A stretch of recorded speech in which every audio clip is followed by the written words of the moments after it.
করা হয়েছে, যারা আয়োজক আছে তারা কিন্তু আয়োজন করেছেন। কিন্তু কেন করেছেন?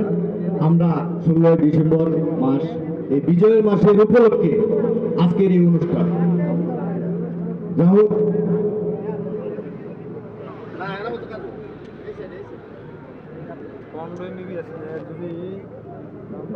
আমাদের মাঝে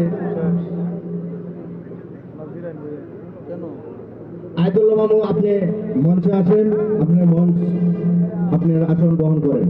যাই হোক, আমি আর কথা বাড়াইলাম না। আজকের এই গানের প্রধান আকর্ষণ এবং যারে নিয়ে আমরা এই আয়োজন করেছি,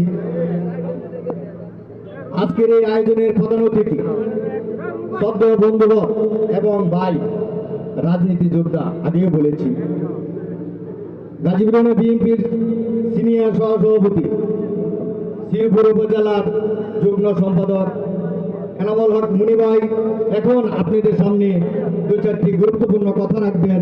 এই বলে আমি আমার কথা শেষ করলাম। আসসালামু আলাইকুম ওয়া রাহমাতুল্লাহি ওয়া বারাকাতুহু। আউযু বিল্লাহি মিনাশ শাইতানির রাজিম। বিসমিল্লাহির রহমানির রহিম। ঐতিহ্যবাহী নয়নপুর বাউল কনসার্টে উপস্থিত সম্মানিত সভাপতি, উপস্থিত গাজীপুর ইউনিয়নের 5 নং ওয়ার্ড শাখার সাধারণ সম্পাদক আয়াতুল্লাহ, তেলিহাটি ইউনিয়ন যুবদলের সম্মানিত সভাপতি তোফাজ্জল হোসেন সরকার, মাওনা ইউনিয়ন যুবদলের সাংগঠনিক সম্পাদক ফজলুল হক রোমান, 5 নং ওয়ার্ড বিএনপির সাংগঠনিক সম্পাদক মুস্তাক আহমেদ,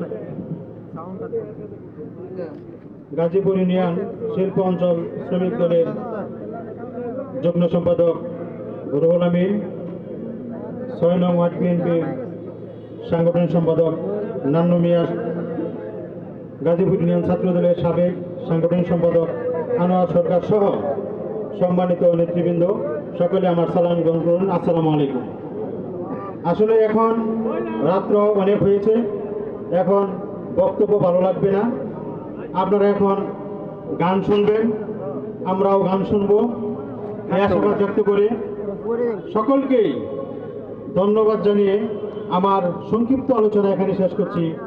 বাংলাদেশ জিন্দাবাদ, শহীদ জিয়া অমর হোক, দেশনেত্রী বেগম খালেদা জিয়া জিন্দাবাদ, তারেক রহমান জিন্দাবাদ। সবাইকে ধন্যবাদ। আসসালামু আলাইকুম। ধন্যবাদ।